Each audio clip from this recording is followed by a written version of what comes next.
If you've ever been impressed with any man's knowledge about people, wisdom about discerning motives, you've known somebody, they could just seem to get it. They just knew. They were so good at discerning, seeing right through people. If you've ever known anybody like that, or anybody who could explain actions well, or anybody who seemed to be pretty good at looking at somebody and then predicting their next behavior. If you've never read anybody in fiction that somebody made up about amazing knowledge that they had of what other people were like or what other people did, or any person in history that you've read about who seemed to be remarkably knowledgeable, or any living counselor you've ever been to who seemed to just break right through and help you get at the nub of the issue where you seemed so stuck, or any scholar that impressed you with what he wrote or whatever. If you've ever been impressed, then you should be impressed with Jesus, and the difference should be something like the difference between being impressed with first grade math and quantum mechanics. I have been impressed with human beings. It's not wrong to be impressed with what humans can do.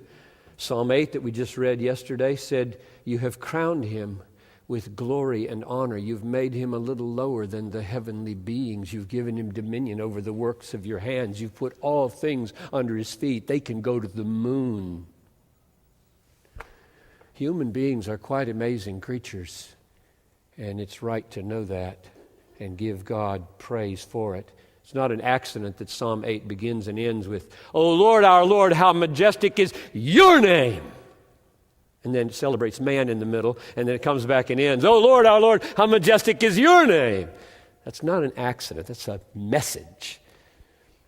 So if you've ever been impressed, and I have, with some human beings who seem to have knowing, then let that impression just exponentially explode over Jesus Christ in worship. Because the way Jesus Christ knows the world, what's inside the mind of the Son of God by way of understanding human beings, all of them, all 6 billion, is infinitely worthy of your worship. The glory of his omniscience perhaps will come to us more fully if we ponder its personal implications for us. It means there are no secrets in your life. None. You may have succeeded in hiding something all your life from everyone that you know. I suspect that's true of every person in this room. Certainly is for me. I know things about my life that nobody knows. I'm 63. I know 1,000 things about my life that nobody else knows, probably. But if you have succeeded, as I have, in not telling everybody or anybody about everything, you haven't succeeded with Jesus. He knows absolutely everything about you. There are no secrets. You are totally, completely known by Jesus. That's amazing. The person who matters most knows most. The person whose judgment is all important knows all. Let that sink in. You are totally known. Totally.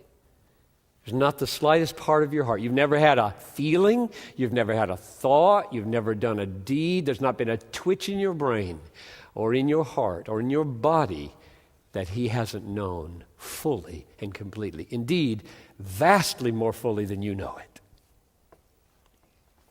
Therefore, there is always one person you must relate to who knows everything about you.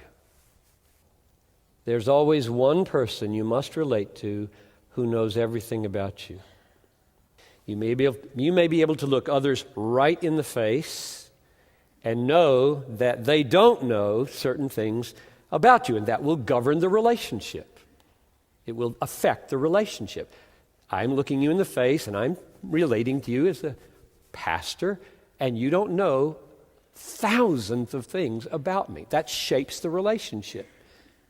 With Jesus, when I look him in the face, he knows absolutely everything. And that shapes the relationship. Everything.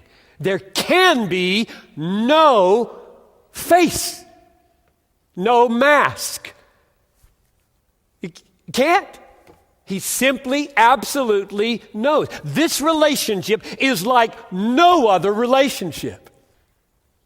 If you relate to him at all, you relate to him as utterly laid bare, utterly known. What an amazing relationship. What an amazing relationship. There is one and only one who actually and totally knows you. Only one. Your spouse's knowledge of you, your best friend's knowledge of you is as nothing compared to this. Therefore, you always have someone to go to for help in knowing who you are. You know, one of the great longings of the human soul is to understand ourselves. Who are we? What is our nature? What sort of being am I? What is my deepest thought and feeling? What are my true and deepest motives? What are the relationships deep inside of me between my knowing and my feeling and my willing and my doing? If you think you know yourself, you are really deluded. You are so complex. You are so many-layered. Why do you think the psalmist in Psalm 19 prays, "Clear me from hidden faults"? It's because his brain, just a picture, is so convoluted and so layered that there are things tucked down in there that no matter how he claws with introspection at himself, he never knows himself completely. But we long to. We long to. Therefore, there is one who does, which means the only way to complete self-knowledge is to go to him. And in time, over time, in proportion to what is good for you, he will begin to lay you bare. And you will begin to gain some measure of self-understanding. And in heaven, it will be complete, and you will be completely purified, so you won't be as devastated as you would be if you knew yourself completely here. He knows what we can handle. And it is glorious to know that we are known by one who can help us know ourselves. It also implies that there is one person who, knowing everything about us, loves us. This may be the sweetest of all. Let me give you just a little snapshot into Peter. Do you think it mattered to Peter that Jesus knew him? Let me read you something that you may not have thought about in this regard. You know, he denied the Lord 3 times. This devastated Peter. He wept bitterly. I don't think he ever quite recovered from this. And you can see Jesus trying to help him recover, just like Jesus is willing to help you recover from horrible things that you've done. They're not easy, but he's willing. So it was after the resurrection. They were sitting by the fire. You remember, it's the last chapter of the Gospel of John. And Jesus looks at him and he says, Peter, do you love me?